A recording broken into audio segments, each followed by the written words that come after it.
Greetings, gamers. Tim here again today. Despite the craziness of life, you'll have to forgive the sunlight streaming in because I wanted to get this shot because, quite frankly, I have about an hour before I have a game to play online. Not in person, but still. I want to make sure I get it done and get it up and it's good, at least as good as I can do with my limited software and pieces of technology. But today is August 8th, 2017, and that means it's RPGADay number 8. And the kicker for that is, what is a good RPG to play for sessions of 2 hours or less? Well, I like short sessions. I prefer 3 to 4, honestly. However, there's a certain cadence that has to be maintained if you want a 2 to 4 hour game to work. You have to stay on the game. You have to play it and play it quick. You can't have a lot of distractions like people looking at their phones, or you're going to add time to that. Time that is just a waste of meandering excess and sometimes filler stuff. Now, that's not every game. I mean, I've played some 6 to 8 hour games that were exactly that. You know, on target, kept together. Nobody was on their phones.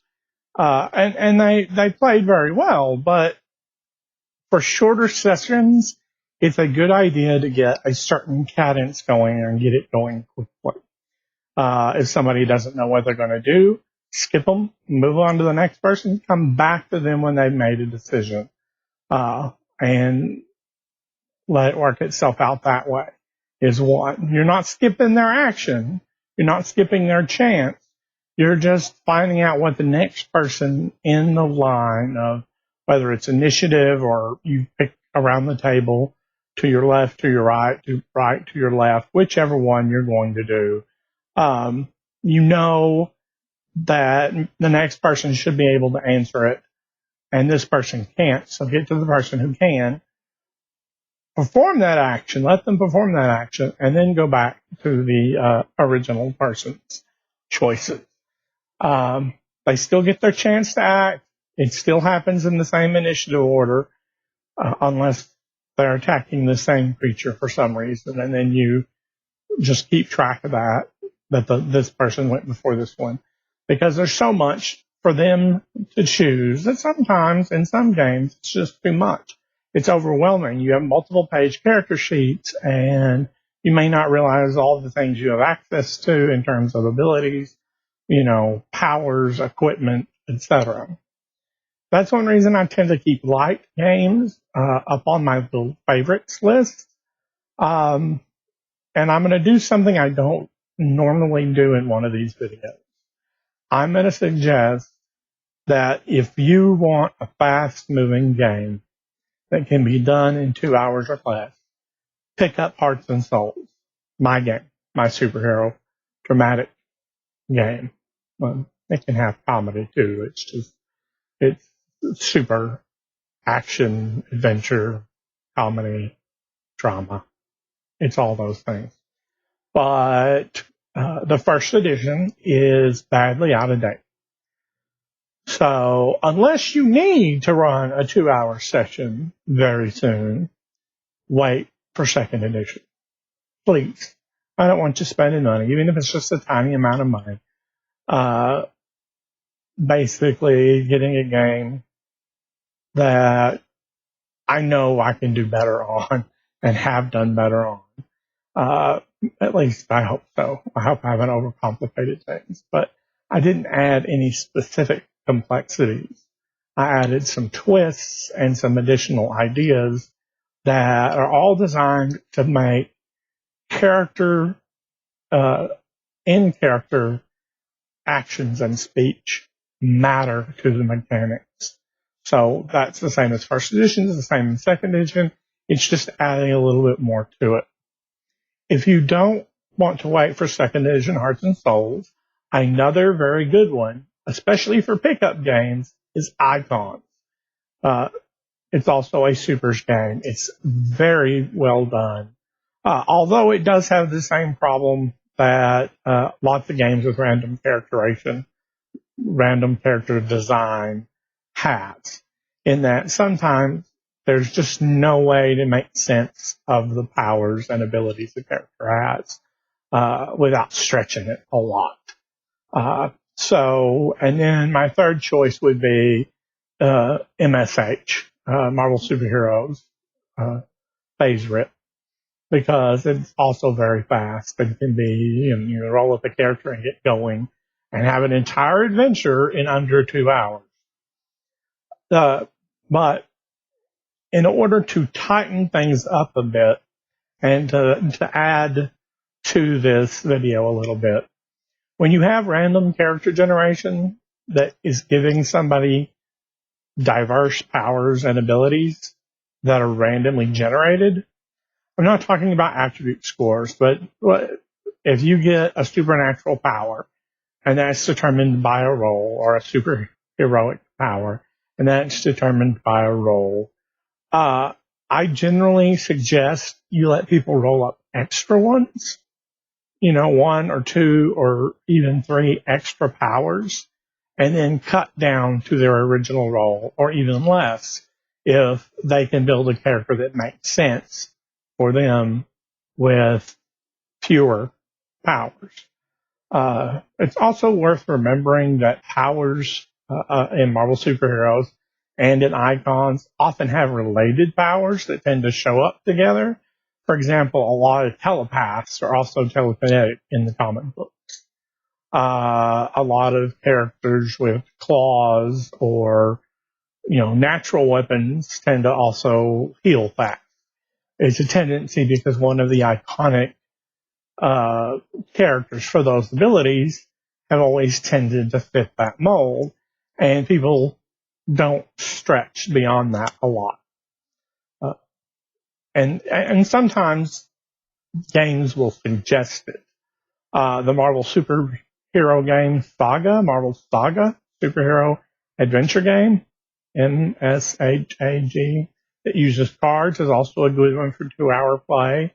But it literally gives you a list of, here are some other powers to pick from that you should be looking at the top.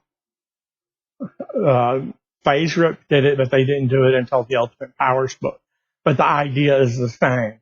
Look for powers that go together well in a comic book character. Look for things. Now, you might want to play some sort of crazy myriad mixed up character, and that's okay too. But if you want a thematic, well-driven character, let them have extra powers and then trim down to the few they truly, really want to play. Because half the time you're not going to use those extra powers anyway, except in very limited circumstances. And honestly, I get tired of rolling Alteration Ray up. That is literally one of the most common powers I roll up in Icons, Alteration Ray. And I'm like,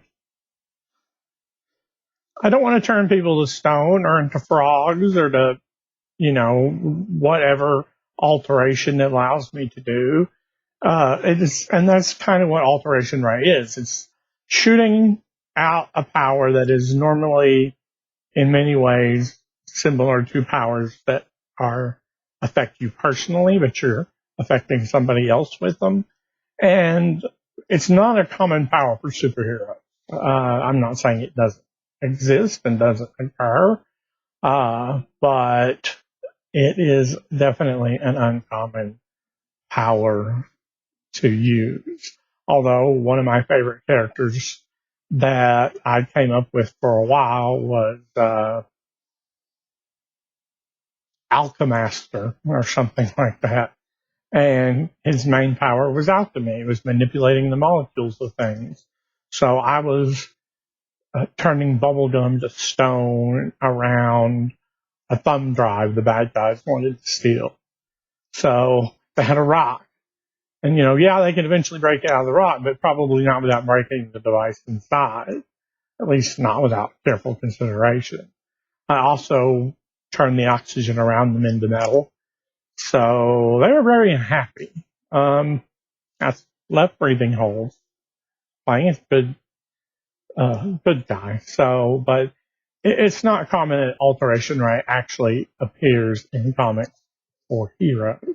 And there's some other powers like that, like life drain. Life drain has come up recently in a game that I played, and I'm like, it's just not really heroic power. It's not that common for heroes. I can think of very few heroes who have that power. And even then, they're on the borderline with anti-heroes. For example, Morbius, the living vampire, for example, is a Marvel character, a very interesting Marvel character, who they kind of slipped by the comics code authority of being a vampire by not being a vampire. Instead, he was a living being who got transformed by bat's blood into a pseudo-vampire of sorts. Fortunately, that saved him from future problems. But he's an example of a character who probably has life drain. And that life drain power puts him somewhere in the middle of the good guys and the bad guys. Although more recently, he's tended to try and be a good guy. In the past, he was a villain for Spider-Man, among other superhero characters. So, these games can be played. They can be played very fast. You can have a short dungeon for Dungeons and Dragons, preferably, in my mind, preferably some version of basic D&D, going back to the beginning, because you just roll up stuff and go. There's not nearly as many picking. I want to pick this, and I want to pick that, and I want to pick this. It's roll, spend some gold. That's how it works. You have like a handful of choices in old school D&D that mattered. Name, alignment, class. Very, very simple stuff. They didn't then give you another list of things to pick. You literally, here's your package, go. So games that do that package up abilities, tend to be very good at 2-hour play. Anyway, for now I'm going to go. I will see you tomorrow. Peace and good gaming. And I hope you are enjoying the RPGADAYs. I should hopefully be able to get my energy back up so that I can do some more games design support materials. I want to do one discussing attributes, and I want to do one discussing skills, and I want to do one discussing, games that have neither of those. So we'll see where it goes in a bit. Take care.